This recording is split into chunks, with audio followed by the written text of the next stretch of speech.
If your marketing strategy is promoting your product 24/7, you may actually be killing your sales. I know that sounds counterintuitive. You're supposed to proactively market your business to get your products and services in front of people. That's the whole point, right? However, across thousands of campaigns right now, the brands that push hardest are getting ignored. And the brands barely promoting? They're attracting and retaining the most loyal, qualified customers. I'm Jimmy Gibson, Vice President of Brand Communication at Thrive Internet Marketing Agency. We've been doing digital marketing for more than 2 decades, and here's what we've noticed. While most brands are burning through cash trying to scream louder, a small group of smart marketers and creators are pulling ahead doing the exact opposite. In this video, I'm going to teach you the exact 4 tactics to implement right now so you stop chasing potential and start attracting high intent leads. But before we get into that, let's take a closer look at what's actually happening. First, I'll break down why traditional promotion is failing right now and what's driving change. Second, we'll get into the mindset shift that changes everything. What the creator economy figured out that most brands still haven't. And finally, the one I want you to really pay attention to, I'll walk you through the 4 practical strategies you can start using immediately to generate sales without relying on constant promotion. At the end of this video, you'll learn the ultimate secret to sales without actually selling your brand. All right, let's start with something most marketers aren't fully ready to admit. Traditional marketing is losing its grip because power dynamics have flipped. Consumers no longer passively absorb ads, they seek value. Let me show you exactly what's happening. There are 3 main problems with traditional marketing, and chances are you're dealing with at least one of them. Spoiler alert, the last one is where most people slip up and it's more expensive than you think. Problem 1, ad fatigue. We've all been there. The first time you see a new advertisement, it catches your attention. It's new, maybe even a little bit interesting. But then it shows up again and again. By the 5th time, you're not curious anymore, you're just aware of it. By the 10th time, you've actively started tuning it out. That's ad fatigue. It's a response to overload. When your audience is overexposed to the same ad on repeat, it leads to lower engagement and higher advertising costs. Studies actually show the average person sees somewhere between 4,000 and 10,000 advertising messages every single day. At that volume, the brain automatically filters out repetitive content to conserve cognitive energy. And it gets worse. Repeated ad exposure can go from boredom to active resentment, creating a negative association with your brand. Research shows that 93% of consumers skip or block ads, with over 37.5% of internet users using ad blocking software. What's more, 61% of consumers are less likely to buy from a brand that shows them the same ad repeatedly. Now, in the past, repetition built familiarity. Now it builds resentment. Problem number 2. Algorithms are actively suppressing promotional content. Ever wonder why that harmless community event announcement got flagged as spam?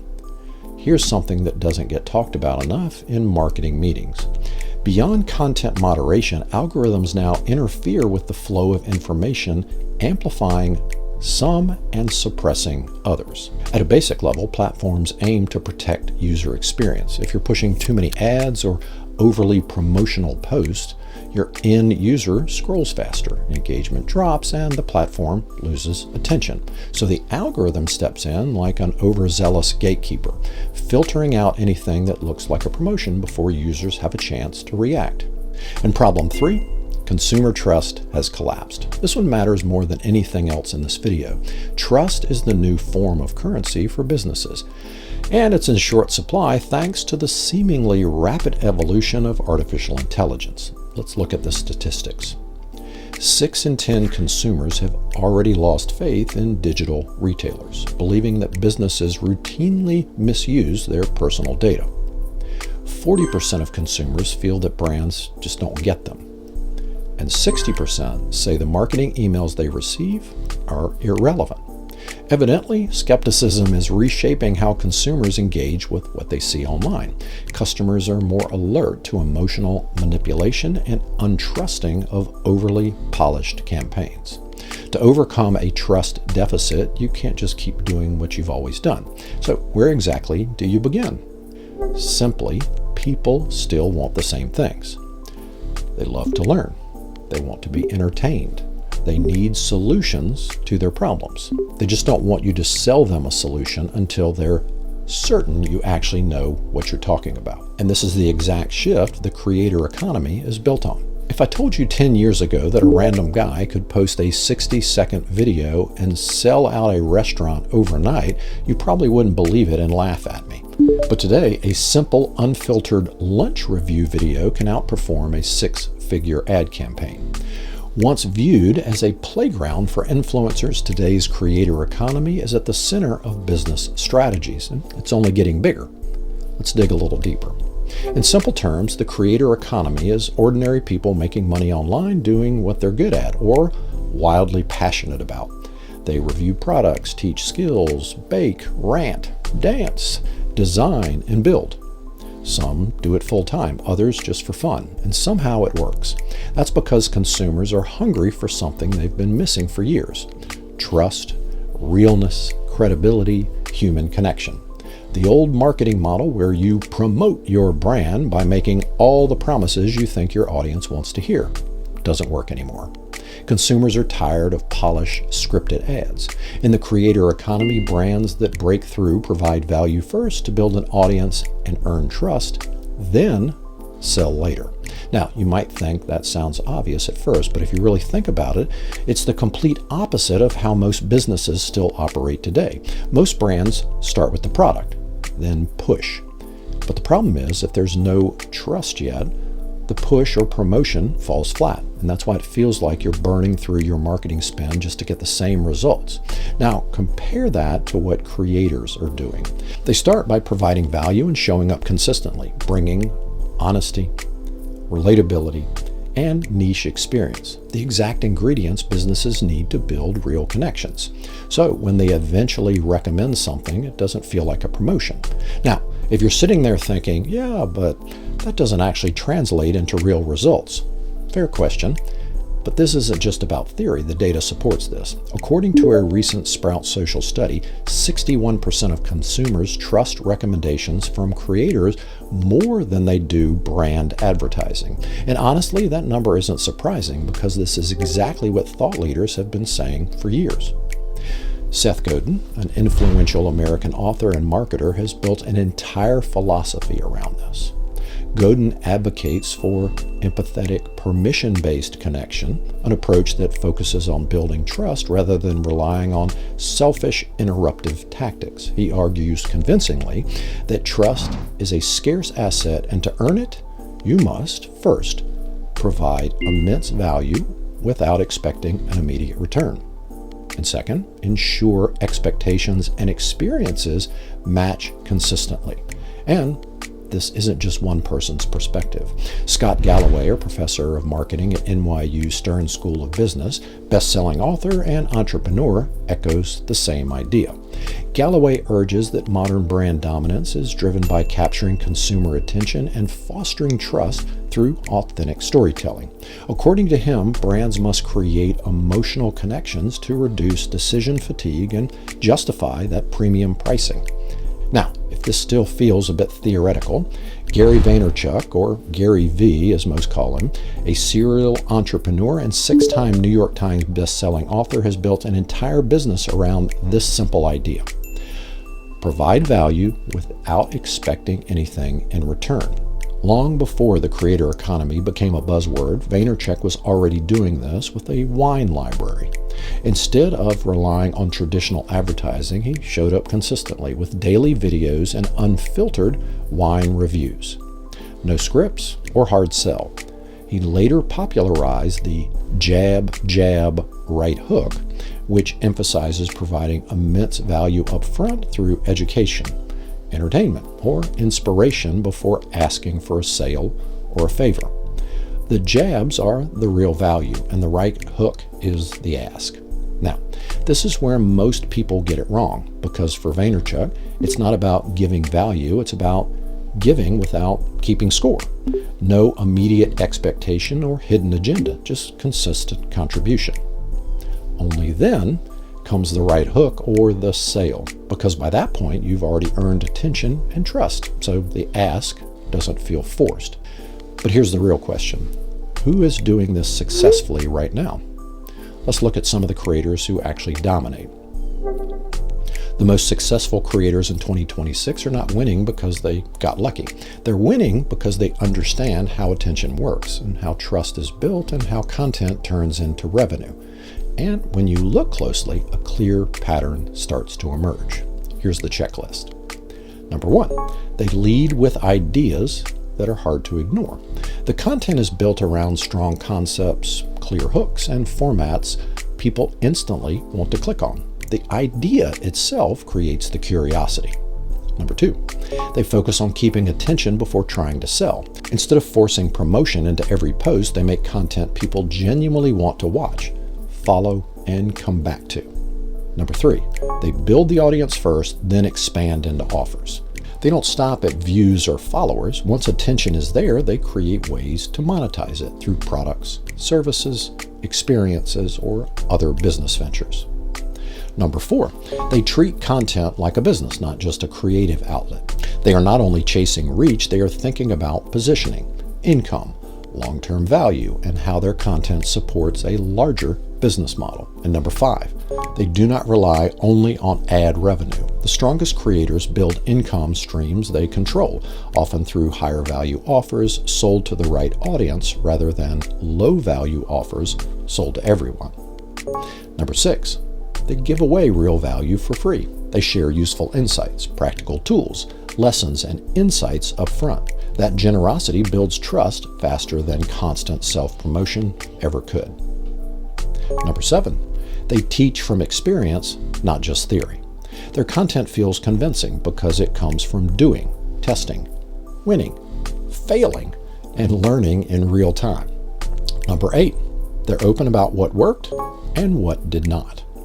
They don't only share polished success stories, they talk about mistakes, setbacks, and hard-earned lessons, which makes their content more believable and more useful. Number 9, they make their expertise obvious before making an offer. By the time they sell, the audience already understands the value. The content has done most of the heavy lifting. Number 10, they create offers that feel like natural next steps. Instead of pushing random products, they build solutions that match the trust they have earned and the problems they have already been helping to solve. Number 11, they understand that reputation reduces resistance. When people consistently see value, clarity, and proof, selling starts to feel less like convincing and more like helping someone take the next step. Now, you might be thinking this works for creators, but what about small businesses? The same principle applies. No, you do not need millions of views or a massive audience to make this work. You just need to consistently show up with value and earn the trust of the right people first. And the best part? It's not complicated when it comes down to 4 simple strategies. And here's the catch. They only work when you use all 4 together. So you'll want to pay attention to each one because missing even one can break the result. Let's get into it. Strategy number 1, teach something useful. The simplest, most underused marketing strategy right now is education over the hard sell. Consumers at the top and middle of the marketing funnel don't necessarily care about your brand right away, as long as you answer their queries and immediate needs. By posting content around the consumer's needs rather than promoting yourself, you target them at every point in the customer journey and eventually position your brand as the go-to expert. Now, consider these 2 pieces of content. Option A, buy our fitness program and transform your body. Option B, 3 mistakes stopping your fat loss and how to fix them in 7 days. Both options offer value, but option B solves a problem before asking for anything in return. And if someone watches that video and it helps them, they end up wanting more from you. So instead of asking, how do I sell this? Ask yourself, what does my target audience need to understand right now to solve their problem? Focus on that, stay consistent, and you won't have to chase attention. It comes to you. But here's the problem. Even the most helpful content won't work if there's no one that stops to engage with it. That's why the next strategy is very important. Strategy number 2, show results, not promises. People don't trust brand promises anymore. In fact, I'm sure we can all think of that dream vacation resort that was the exact opposite of what its marketing video promised, or the ever-famous weight loss pill that delivers a lot of hype but zero results. Start backing up your claims with evidence, such as case studies with real numbers, client results with specific outcomes, before and after transformations, or metrics that show exactly what changed and why. The more specific the proof, the more powerful it is. But trust alone won't drive action. You need to build a connection with your audience to get chosen. And the fastest way to create that is by telling relatable stories.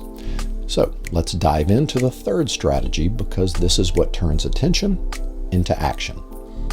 Strategy number 3, tell relatable stories. Once upon a time, in a world full of brands fighting for attention, a few clever companies discovered storytelling sells better than promotion. And guess what? Humans are inherently drawn to stories as they evoke emotions and make information more relatable. In fact, research shows that stories are 22 times more memorable than facts alone.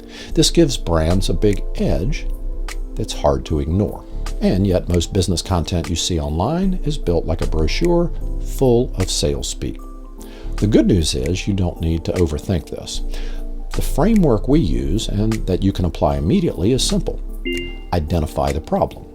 Start with something your audience is already struggling with, the thing that keeps them up at night or makes their Monday mornings harder. The more specific you are here, the more people feel like you're actually speaking directly to them. Outline the journey. Show the messy middle. What was hard? What were the options? How did it all fall apart and then all come back together again? Nobody connects with a story where everything works out right away. Present the result. This is where you show the real transformation. Keep it specific. For instance, we doubled our revenue. Is strong, but we stopped stressing about making payroll. Shows what that progress actually meant. Unpack the lesson.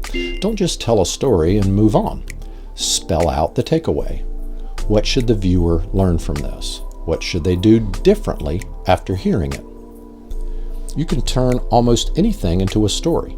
A client win, a failed campaign, a common mistake you keep seeing, even your own experience starting out. Storytelling isn't just about keeping attention, it's about what lessons were learned and how that experience shaped what came next. All right, here's strategy number 4. Build authority through insight and experience.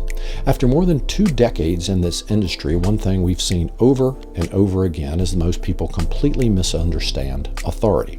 They think it comes from self-promotion, like posting constantly or listing achievements. But building authority is about providing invaluable insights from lived experience. If you're thinking, but Jimmy, how do I build authority without sounding self-promotional? Good question. The simplest way to build authority is to share what you've experienced that others haven't. Things like what I learned after running 500 ads for home service businesses, or the thing nobody tells you about scaling a service business past 7 figures. Do you see the pattern?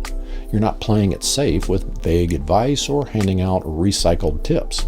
You're providing specific, experience-backed insight delivered with a clear point of view. Now combine all 4 of these strategies into one approach. Share something useful. Show real results. Tell real stories. And share expert insights. That's how people start to notice that your brand actually understands their problem and provides real solutions. All right, you've made it this far. Congratulations. Now you have the 4 strategies to attract the right audience without chasing them. But don't click away just yet, because I'm about to share with you the best kept secret to selling without actually selling your brand. You don't need aggressive sales tactics. You just need what I call a soft close.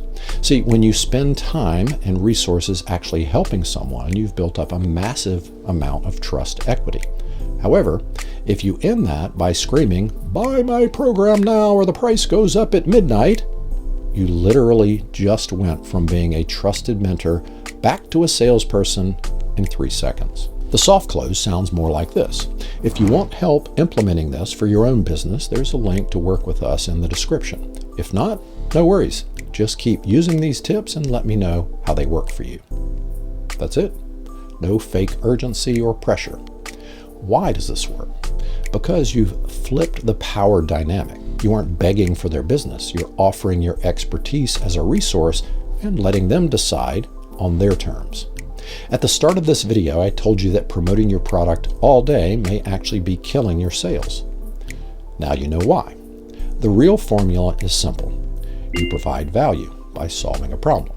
That value attracts the right audience and builds trust. And that audience, when they are ready, will drive your sales. Stop chasing attention by promoting your products. Start gaining trust by delivering real value and let the value do the selling for you. If this video changed the way you think about your next post, hey, do me a favor. Hit like, share it with someone who's still stuck in the selling mode, and drop your biggest takeaway in the comments. And if you want more expert insights on marketing, subscribe so you don't miss what's coming next. I appreciate your time. Now go put this into action.